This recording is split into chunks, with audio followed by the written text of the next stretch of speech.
Pedagang obat di Pasar Pramuka masih menjual obat sirup sebab para pedagang bingung merek obat sirup apa yang dilarang untuk dijual ke publik.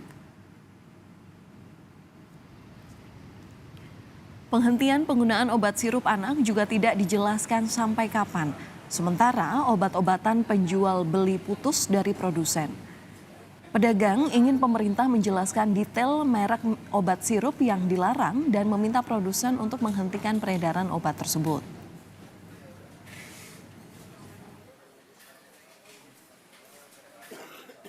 Paling ujung nih yang benar-benar jadi berdampak kerugiannya begitu. Jadi kita minta pemerintah untuk memberikan kejelasan dan lebih spesifik lagi sirup-sirup apa yang dilarang untuk diminum atau dijual ke konsumen gitu. Jadi kita sendiri memang belum ada, tapi biasa kalau memang yang sudah kita tahu kalau pemerintah sudah melakukan edar di internet segala macam udah dianggap resmi gitu loh. Cuman kalau kita lihat secara langsung baik dari Kemenkes ataupun dari Dinkes, Pemprov sendiri belum ada surat yang menghimbau untuk melarang sementara.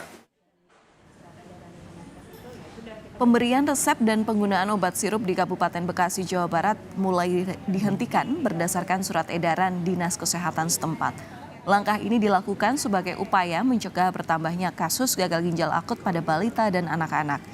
Di Puskesmas Telaga Murni Cikarang Barat, pemberian obat sirup dialihkan ke jenis obat tablet serta puyer bagi balita, anak-anak, dan dewasa.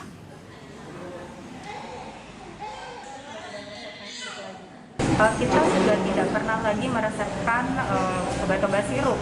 Semua obat sirup, karena kan di edaran itu kan tidak hanya disebutkan hanya paracetamol sirup ya, tapi disebutkan semua obat sirup agar tidak diresepkan. Jadi semenjak ada surat edaran itu kita benar-benar nggak resepkan lagi obat sirup itu. Sementara itu, apotek di Gorontalo juga menghentikan penjualan obat sirup. Tidak ada sirup yang tersusun di rak obat. Penarikan obat cair sudah dilakukan sejak Rabu 19 Oktober lalu setelah keluarnya instruksi Kementerian Kesehatan bagi apotek untuk tidak menjual obat cair setelah melonjaknya kasus gagal ginjal akut misterius.